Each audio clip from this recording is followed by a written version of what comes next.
Et si le Père Noël était en réalité un individu développé par les dirigeants nazis afin de promouvoir leur régime? Tout porte à croire que l'on serait dans l'hypothèse la plus fictive, mais notre équipe d'experts ne s'est pas laissé manipuler. Tout d'abord, regardez bien les habits de celui-ci que l'on nomme Père Noël. Vous aurez bien entendu remarquer la forte présence de 3 couleurs en particulier, du rouge, du blanc et du noir. Or, ce sont exactement les couleurs que l'on retrouve sur le drapeau nazi. Coïncidence? Je ne crois pas. De plus, suivant les traductions que l'on fait du terme Père Noël, on tombe sur des indices surprenants. Ainsi, Noël peut se prononcer comme No Hell, ce qui signifierait pas d'enfer.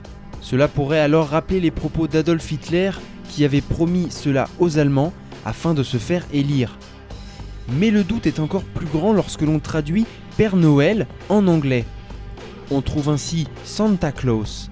N'est-ce pas bizarre que Klaus soit comme par hasard le prénom de Klaus Barbie, l'un des nazis les plus connus de l'histoire? Pire encore, la date du 25 décembre est une date qui suggère une autre date.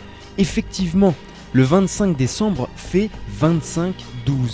En conséquence, si l'on additionne 25 et 12, on tombe sur le chiffre 36, date qui est une victoire pour l'Allemagne nazie dans la mesure où elle remilitarise la Rhénanie contre toute attente.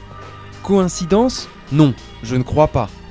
Enfin, ne trouvez-vous pas ça étrange que le Père Noël descende par la cheminée? En effet, c'est là directement la référence aux cheminées des camps de concentration. Depuis le début du siècle, les affaires politiques, économiques et sociales sont en fait des complots organisés par les plus grands de ce monde.